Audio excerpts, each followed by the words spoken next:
Round 10 at Kansas, and yes, we're starting at the back of the field once again, although this time in 41st. And if you're asking, dude, why are you so terrible at qualifying? Well, I record this, the race is at 92%. I did it at, no, 91% actually. I did it at 90, and I qualified in pole position by a 10th. So, yeah. That was the only time I managed to nail my 30.9. But here I can barely do 31.4. So, yeah. And again, is in all the, in the, it's in the concept of fairness.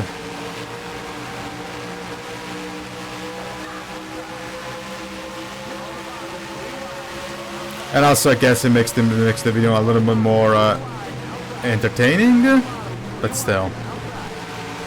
Because otherwise it will be just me rambling about shit that I want to do or the stuff that I want to talk about while running away with a race. So, yeah.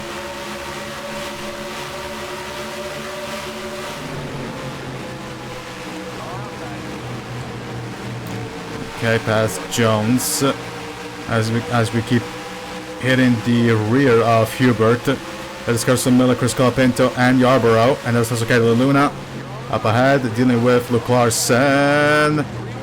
Oh shit, oh shit. Ay.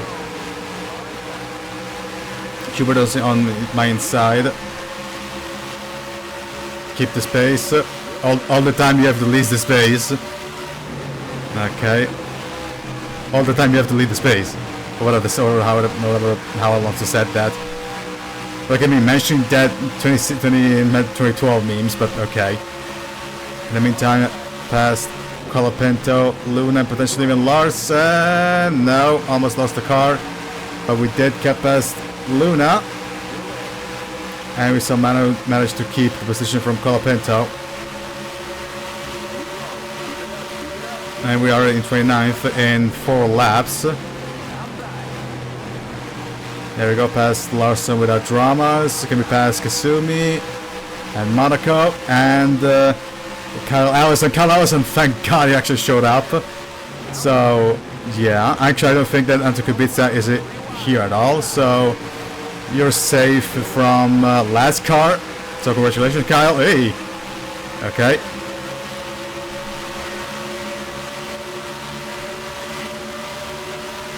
At least I believe Anton didn't qualify. There we go. Past Vasquez, maybe. No. Maybe 2, 3, and 4. Yes, double overtake. Past Jameson as well. Alyssa Taylor, Anderson, and Bright. Up next. As the top 5 are... No, the top 6 are pulling away. Past Taylor into 1. Can we get past? Yay! Clip the apron there. Lost a little bit of speed.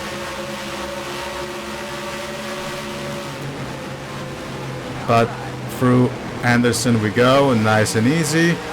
Next is Bright, and then we got Abbott, Carter, Pinel, I want to say, and Bell.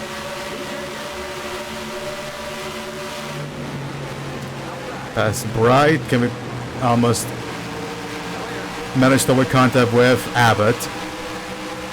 Oh, there's Donald Barclay battling with James Lee, I believe. It's been a while since I've actually seen James Lee, I think. Yeah, it's been a while since we've seen James Lee qualify.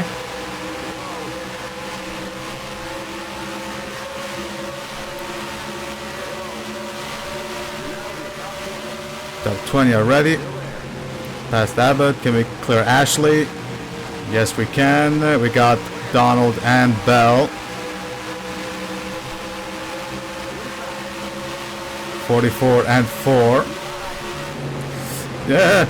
Oh shit. Hey. Almost over disaster. But now I've allowed Bell through. Contact. Yeah, more contact. Hey, okay, it's that way.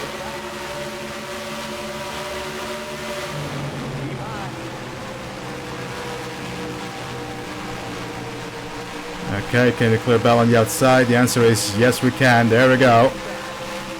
Now we should be 17th. Maybe 16th. Don't crash into Donald, please.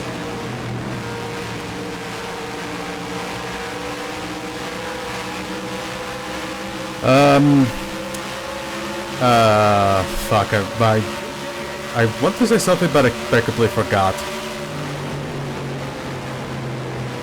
Oh, right, tomorrow I am very likely going to start, for the record, I have no work tomorrow, so I can start a new series involving the SNL cast again, but this time with the cars all forking the road, specifically the 2003 cars. The concept of the series is, of course, how would the SNL retailing roster look like in forking the road. Now, I managed to get the majority of the Cup drivers up until 2001 into the cars, but there are some exceptions, which I'm going to talk about in the video tomorrow. And this morning, at least when it was morning over at my place, I sent a message to the Fork in the Road guy on his Patreon, asking if he could update the car set with all the cars, so even the part-timers, because one thing that he did when he released the car set is that he released all the full-timers.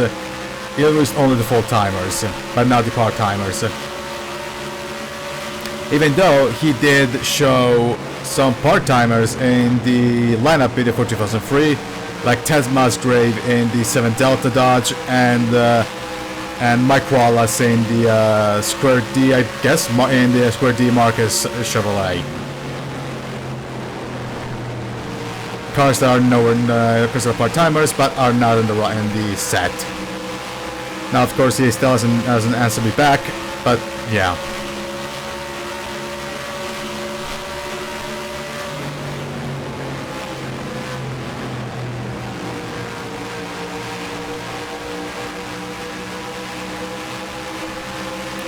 In the meantime, we're getting near James Lee. There we go. Now we got Bob Haywood up next in the 14. Should be the 14. Yeah, Bob Haywood. As I almost crashed into the wall. 2 to go.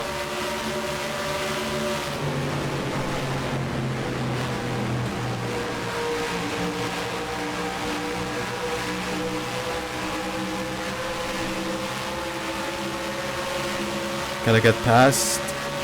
Yes. Ooh, there's... Oh shit, sorry. Okay.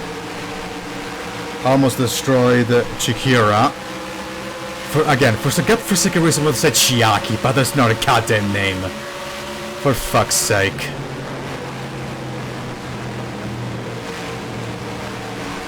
And I have written in my notes, I wrote Chikira Takashi.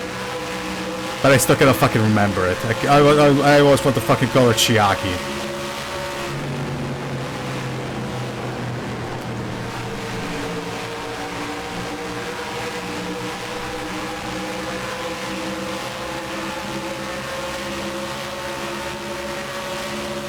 And also, speaking of SNL retelling, one thing that Jesus, that was a horrible corner. The car didn't want to turn.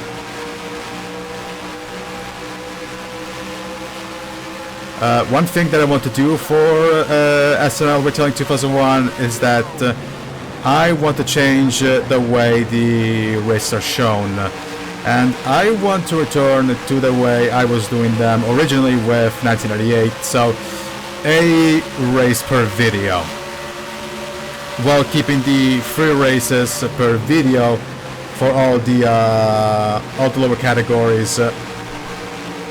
but the Cup Series is going to be one video per race. And the reason why I did free races per video mainly came from the fact that I started 1998 SNL retailing so late that by the time I reached race 10 in 1998 with the Cup cars, Gray Speed had already announced the release date for Sunday Night Lights 1999, and I was worried that I wouldn't have been done by the time that thing drops. And also there's the fact that I was doing Hero Stories, and I didn't want to burn myself by covering 50 years of content every race per video. So yeah, but for SNL I decided to revert back to one race per video on the Cup side because you know, it's been a few months since 2000, and looks like SNL 2001 is going to be released in October and not late September. So yeah, plenty of time to actually, you know, do all 36 races in Cup and cover the rest of the series. And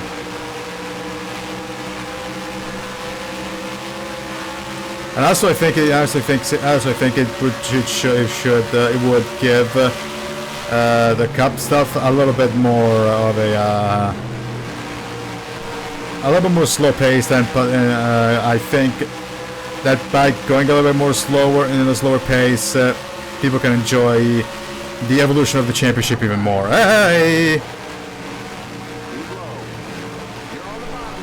There we go, double overtake. We are in the top 10 now. Next up should be Voiles. Yep, there we go.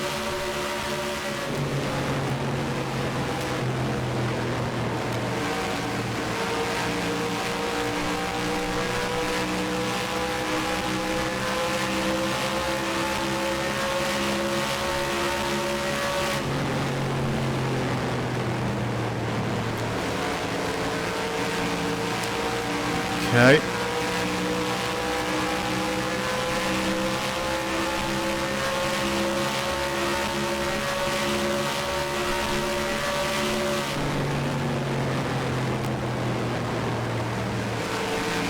Then after Kansas, it's going to be the doubleheader at Iowa.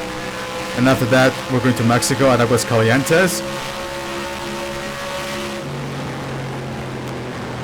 for the first actual race outside the United States. After we cancel Vancouver, replace it with Colorado.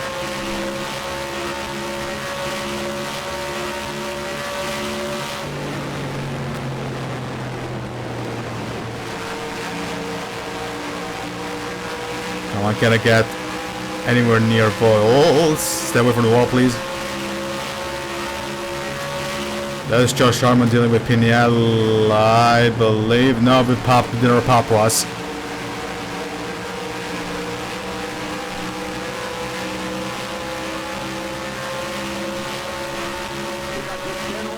There we go.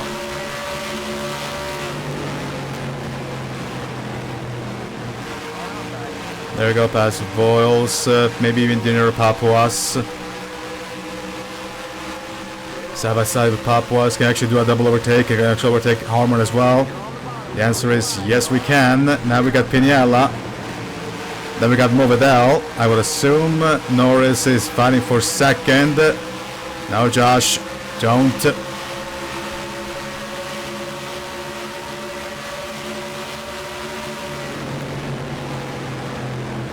Oh, tits. Okay.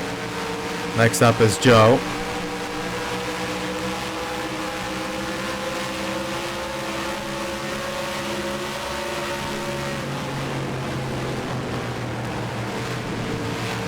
Oh, fuck. Jesus. What the hell is going on with me clipping the fucking apron?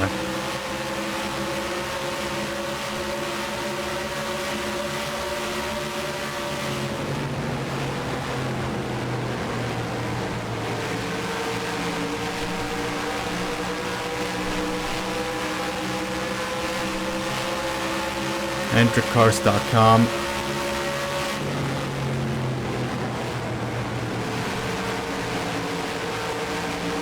Come on. Get closer, at least. Let's see if you can actually get a top 5 finishing position.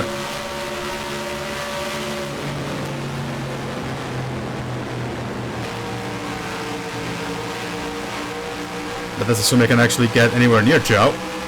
I mean, I am near, but am I near enough to actually make the overtake work? And we'll see. The answer is absolutely. Or maybe not, because Joe could potentially... No, we actually get a decent exit off of 4. So we take 6th place. But can I catch up to Morbidelli? That's the answer.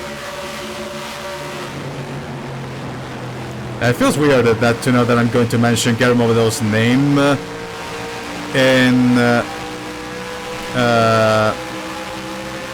the come Saturday. I'll be mentioning Morbidelli's name out of the PSLA context.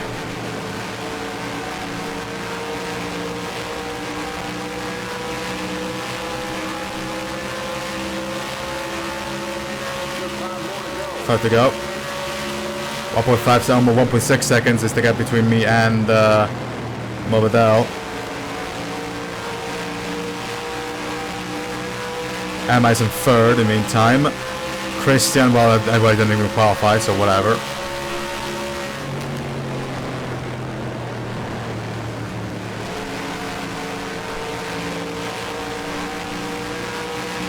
Yes, I know that I should technically take care about Carl Pinto as well, because he's part of the of GR Motorsports. He's a teammate of Emma and what's the fucking Emma and Christian, but still. And actually, now that I think about it, sure, probably another character occupying that 7 car, but yeah, whoops.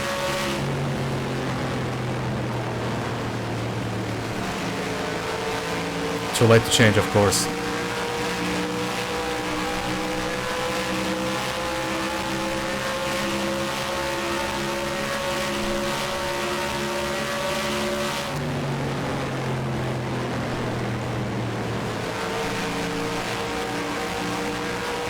Yeah, I'm getting nowhere near Morbidelli.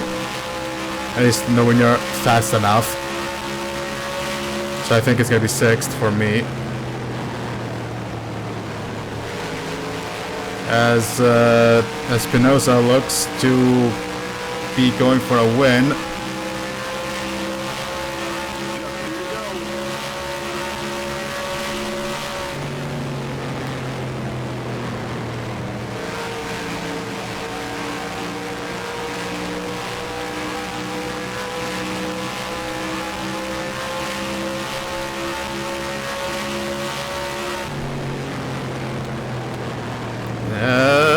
Bit too wide there.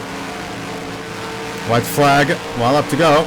to go. And yep, 6th place. Yeah, I'm starting to regret having actually truck distances, but yeah. That's what I started, that's what I have to stick with. So Espinosa wins in what I believe is the 2nd win of the season. Norris is in 2nd. Webster should be 3rd. Then it's Douglas Barclay, Morbidelli runs up the top 5, and of course me. That was a voice crack, Jesus. Actually, let me check the tires, and yeah, they were not being good. Limit 45. Keep it under 35. And I missed pit entry again. Whatever. So, Espinosa wins in what I believe is the 2nd win of the season. Then it's Norris, Webster, I said this already. Then it's Pinella is in 7th, Vols in 8th, Harmon is in 9th, and Dino Papas is in 10th. Alan Green runs up the field, and where did Cal Allison finish 23rd in the second race of the season. So congratulations, you saved yourself from Anto Kubica overtaking you for the second. But yeah, no DNFs, of course, no lap cars. So yeah, not much to say. So let's get out of here and let's watch the championship standings, shall we? So nothing changed in the standings. The top 10 pretty much stayed as it is. Now Monaco is at the edge of the top 10 with one race less than everybody else. Dinero Papos is at 13th with one race less than everybody else. Espinosa, of course, still leads the race with 2 wins. Movadel in second with no wins to his name. Then we got Norris in third with 2, and then of course the rest of the field. We are still in 7th. And I believe Espinosa did increase the gap from Movadel, even though by a little. And actually, I just noticed that Movadel and Norris are tied on points. And because of that, Kubica is firmly the last car, because Allison jumped over 46. Actually, I said 43rd, I meant 50th, but whatever, you know what I mean. Now Allison jumps up 3 places and is now in 46th, thanks to the second race. And the biggest winner looks to be Matt Campbell with 6 places gained, and the biggest loser is 1, 2, 3. So it's Zachary Fitzwater, Victor Vasquez, and Chris Jones, the biggest losers, who have lost 2 places each. So yeah, as we stated, now we have the doubleheader at Iowa, and then we go to Aguas Calientes, and then we go to Talladega. And we have got Talladega, and we got two super speeders in a row with Talladega and Pensacola. So yeah, that's gonna be Pensacola is gonna be a wild race. But yeah, from Kansas, this is gonna be it. If you like this video, give it a like. And if you see more content like this, hit subscribe and click on the notification bell to get the extra drops. And I have nothing else to say other than see you next video, everybody. This is Alpha, signing out.